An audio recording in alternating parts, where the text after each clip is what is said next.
At Christmas dinner, my dad said, "You're a burden. You can't live with us anymore." When I packed up and told them I'd stop paying the bills, my mother showed up at my job 37 times in January. I know because security kept a log. Building policy. Any visitor who comes to the front desk asking for an employee gets documented. Name, time, reason for visit, outcome. 37 entries, all the same. Margaret Olerin, requesting to see Daniel Olerin. Personal emergency. Employee declined to meet. The security guard, a guy named Marcus, who'd worked the desk for 15 years, finally pulled me aside one afternoon. "Listen, man, I don't know what's going on with your family situation, and it's none of my business, but your mom's been crying in the lobby every day for 3 weeks. Whatever happened? Maybe you should at least hear her out." I looked at him. Nice guy, genuinely concerned. "She told me I was a burden," I said, "on Christmas Day, after I'd been paying every bill in their house for 2 years. Then my dad laughed and told me not to let the door hit me on the way out." Marcus was quiet for a moment. 37 visits isn't enough," he said. "Finally make it 100. He went back to his desk. I went back to my office, and my phone kept buzzing with messages I'd never answer. My name is Daniel Olerin, 25 years old, junior accountant at a mid-sized firm downtown. $58,000 a year, which sounds like decent money, until you realize I've been supporting a family of 4 on it for 26 months. Let me back up. My dad, Richard, worked at a warehouse distribution center for almost 20 years. Good job, union benefits, not glamorous, but stable. The kind of work that lets you raise a family, pay a mortgage, retire with dignity. He got fired in October of 2022. The official reason was workforce reduction, but the real reason was that he'd been showing up late, taking long lunches, and mouthing off to supervisors who were half his age. Dad had this thing about respect, thought the world owed him something because he'd worked hard his whole life. The world didn't agree. My mom, Patricia, had been on disability since I was in high school. Fibromyalgia and chronic fatigue syndrome. Legitimate conditions, genuinely debilitating. Her check was $12.47 a month, which covered her medications, doctor visits, and maybe a few groceries. That was it. My brother Jake was 19, a sophomore at State, home for breaks and summers. He worked a part-time job during the school year. Coffee shop, minimum wage, barely enough to cover his books and beer money. So when Dad lost his job, everyone looked at me.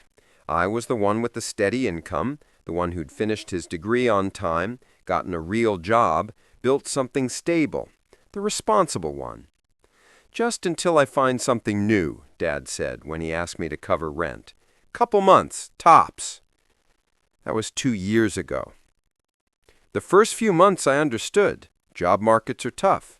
Dad was 53, competing against guys half his age for the same warehouse positions. He applied to places, I saw the emails, and got rejected over and over. So I covered the rent, $1,800 a month for a 3-bedroom apartment that was too big for them now that I'd technically moved out, except I hadn't really moved out because I was sleeping in my childhood bedroom to save money while hemorrhaging cash to keep them afloat. Then I covered the utilities, electric, gas, water, internet, another $400 a month, give or take. Then the groceries. Dad had expensive taste for someone with no income. Name brands, steaks on Saturday, the good beer, $600 a month, easy. Then the car insurance, because Dad refused to sell his truck even though he barely drove it, $180 a month. Then Mom's prescription copays when her insurance changed and her out-of-pocket went up, $200 a month. Then Jake's phone bill, because he's in school, Daniel. He needs to stay connected. Then the cable package, because Dad needed something to do while he looked for work. By the time I did the math, I was spending over $3,400 a month on my family, on a take-home salary of about $3,800. I had $400 for myself, for gas, for food, for any semblance of a life. And still, I thought I was doing the right thing. The red flags were there from the beginning. I just didn't want to see them. First flag, Dad stopped applying for jobs around month 4. I noticed the email notifications drying up. No more thank you for your application messages, no more rejection letters. I asked him about it once, casually over dinner. I'm being strategic, he said, waiting for the right opportunity, no point taking just anything. The right opportunity never came because he never looked for it. Second flag, the spending never adjusted. When I was broke in college, I ate ramen and walked everywhere and canceled subscriptions I didn't need. When Dad lost his job, he kept buying the same groceries, keeping the same cable package, living the same life because I was paying for it. Third flag, the entitlement. Slowly, almost imperceptibly, my help became my obligation. Daniel, the electric bill is due, became Daniel, pay the electric bill. Gratitude became expectation. Thank yous became demands. And if I ever hesitated, if I ever mentioned that maybe Dad should sell the truck, or maybe we could downgrade the cable, or maybe they could try to cut back somewhere, after everything we did for you, we raised you, fed you, put a roof over your head, this is the least you can do. The least I could do was apparently everything. Fourth flag. My girlfriend Sarah could see what I couldn't. They're using you, Daniel, she said it gently but firmly. You're not helping them, you're enabling them. There's a difference. They're my family. Family doesn't mean doormat. I told myself she didn't understand, that she came from a different background, that her family had money so she didn't know what it was like to struggle. But deep down, I knew she was right. I just wasn't ready to admit it. Christmas Day, the moment everything changed. I'd been dreading the holidays for weeks. Money was tighter than ever. I'd had unexpected car repairs in November, and my emergency fund was basically gone. But I still bought gifts, still brought food, still showed up like the good son I was supposed to be. The 4 of us sat around the table. Turkey, mashed potatoes, the works. I'd paid for all of it, but nobody mentioned it. Nobody ever mentioned it. Dad was in a mood. He'd been drinking since noon, which was normal, but today he was more aggressive about it, more bitter. You know what I realized this year? He said, cutting into his turkey with too much force. This family's gotten too comfortable depending on each other. I didn't respond, kept eating. I mean, look at this. We're all just sitting around expecting things to be handed to us. No ambition, no drive. Mom nodded along like she always did. Jake was quiet, focused on his plate. And I just sat there wondering who exactly Dad was talking about. Himself? Jake? Me? Then he looked directly at me. Especially you, Daniel. I set down my fork. Excuse me? You've been living here for 2 years, eating our food, using our electricity, taking up space. He took a long drink of beer. You're a burden, and honestly, it's time you learn to stand on your own 2 feet. I couldn't believe what I was hearing. I've been paying for everything, I said slowly. Every bill, every grocery run, and you think that gives you the right to just exist here? To act like you own the place? Dad shook his head. You're 25 years old. Time to grow up. You can't live here anymore. I looked at Mom.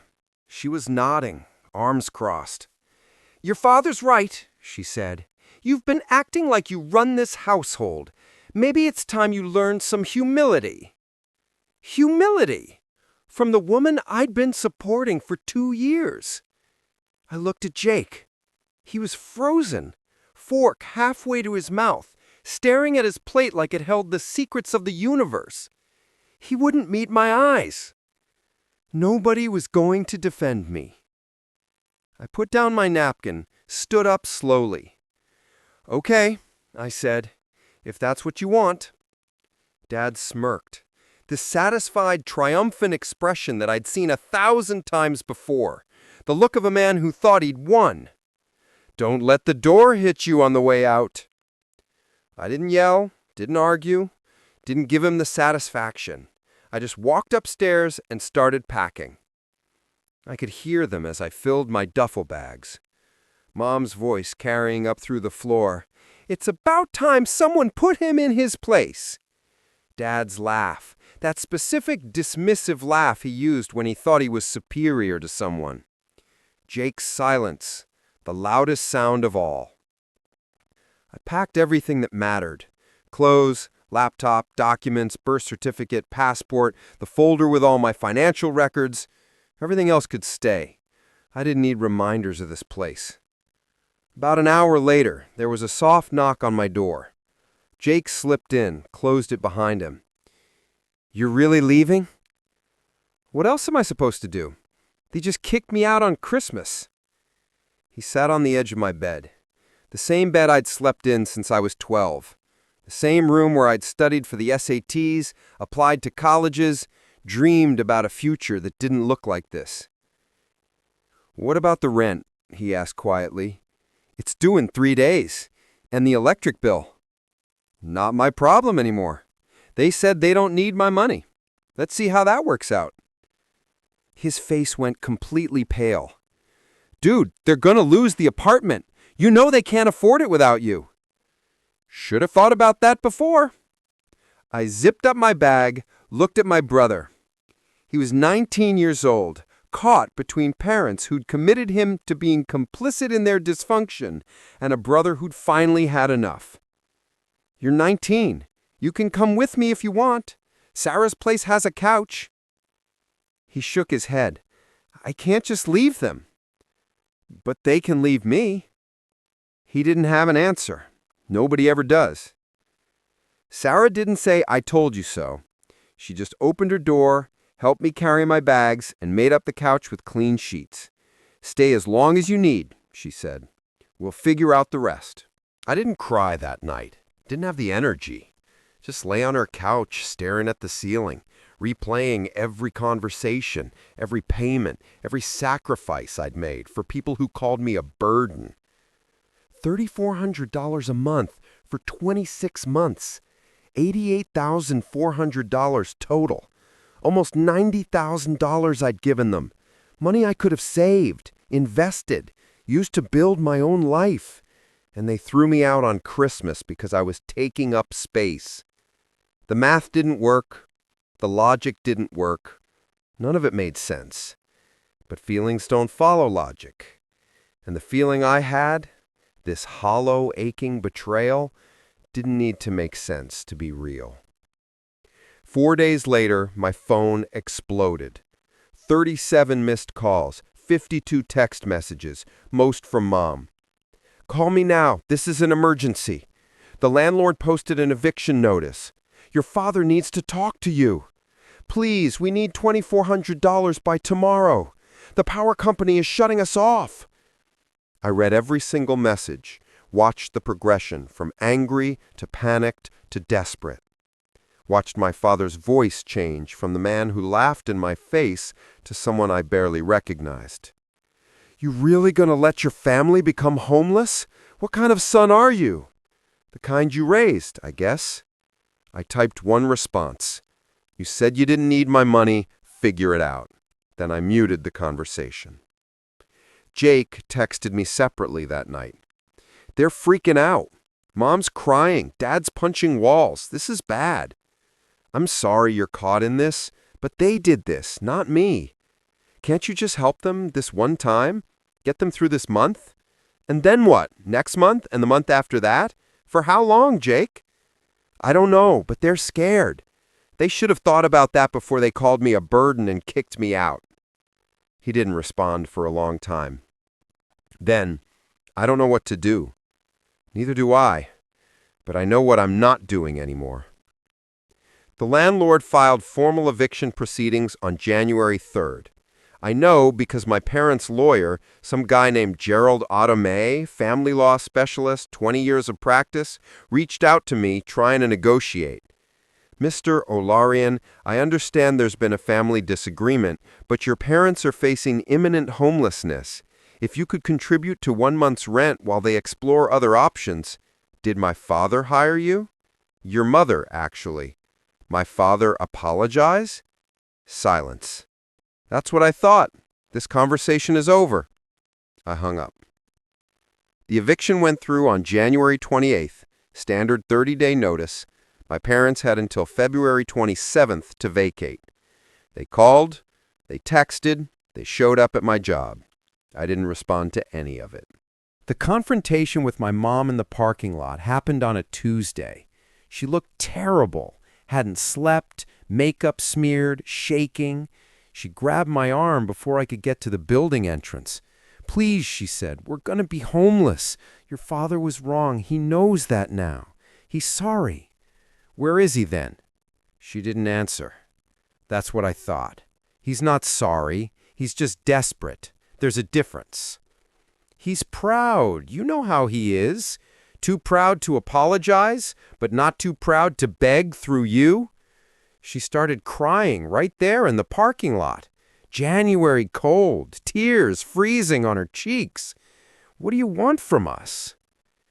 I looked at my mother, the woman who'd raised me, fed me, taken care of me when I was sick, the woman I'd spent 2 years supporting, sacrificing for, doing everything I could to protect, the woman who'd stood next to my father on Christmas Day and told me I needed to learn humility. "Nothing," I said. "Not anymore." They moved out of the apartment in late February.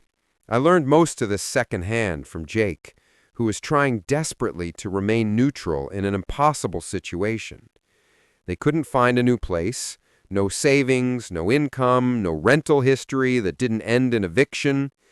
Dad's brother took them in, Uncle Marcus, who lived 3 hours away in a small town where nothing happened and opportunities were even scarcer than in the city.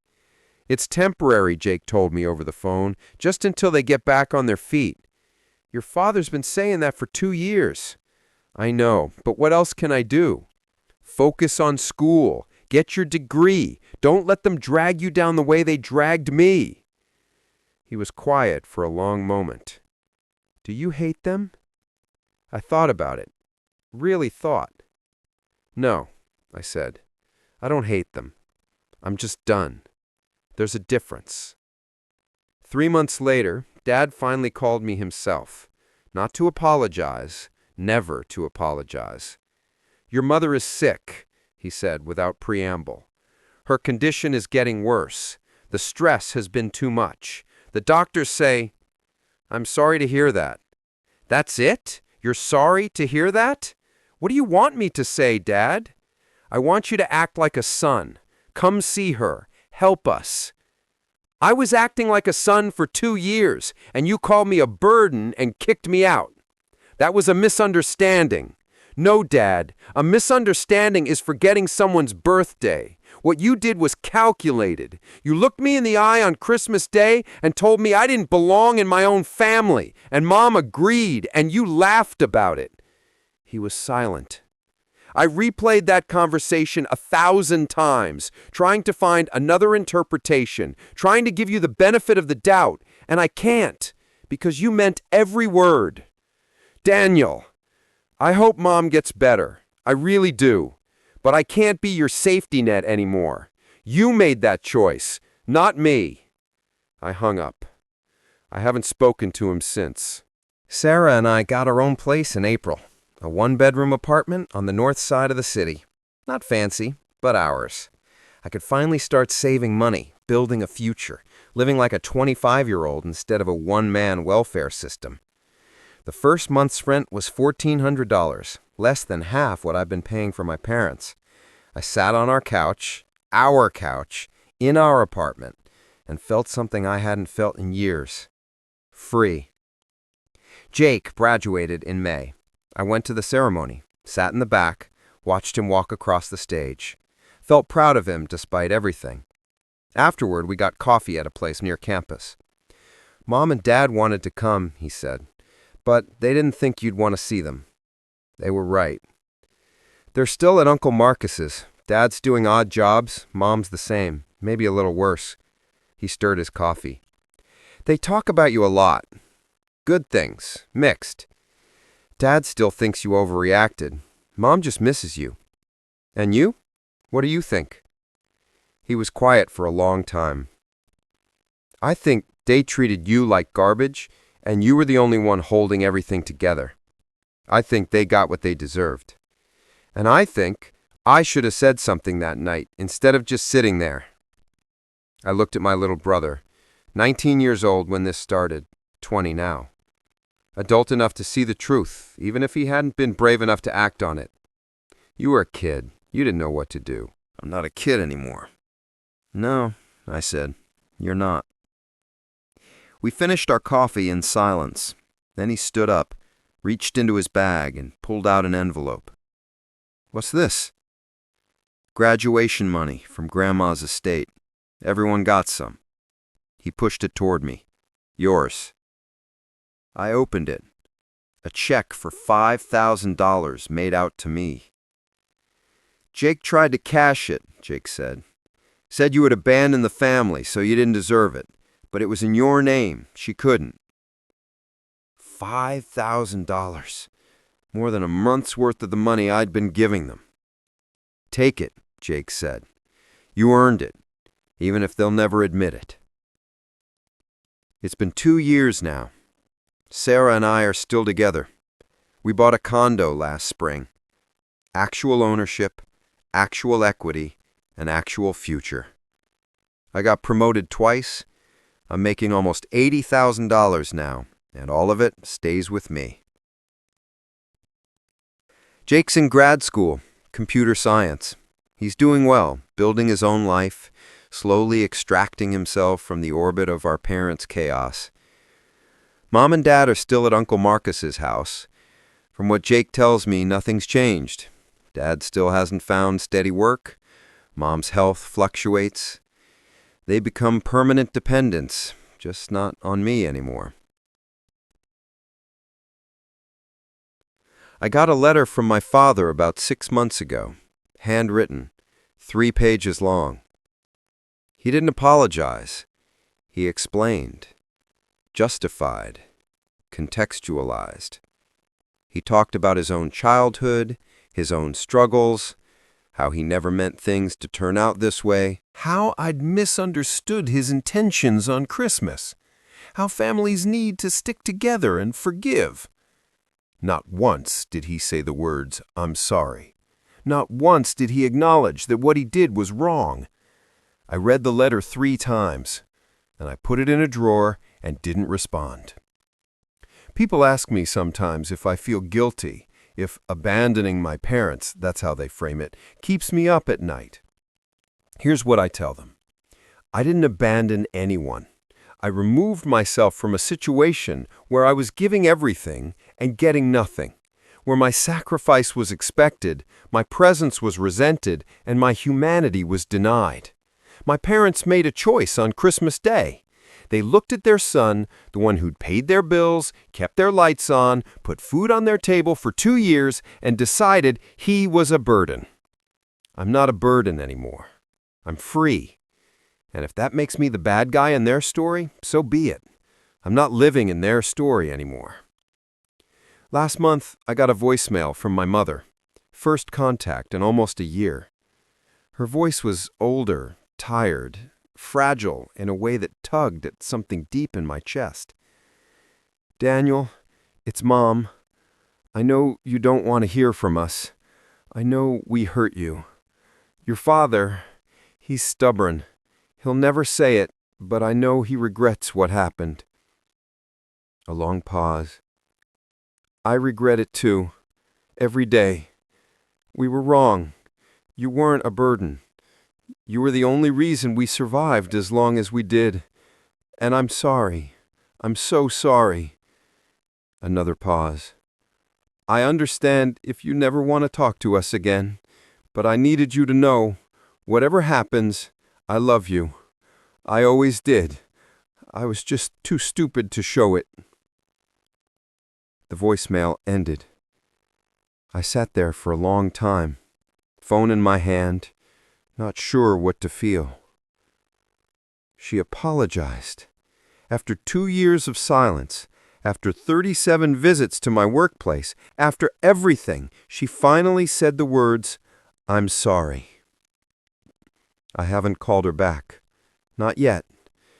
Maybe someday, when the wound isn't quite so raw, when I've built enough distance to engage without getting pulled back in, when I trust that the apology is real and not just another manipulation.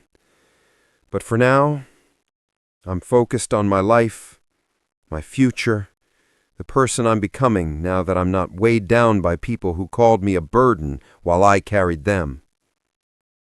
Sarah thinks I should give them another chance. People can change, she says, and she did apologize. Maybe she's right. Maybe people can change. But I've learned something important in the past 2 years. Just because you can forgive someone doesn't mean you have to let them back in. Just because someone's sorry doesn't mean you owe them another chance to hurt you. My parents made their choice on Christmas Day. I made mine every day since, and I'm not sorry for any of it.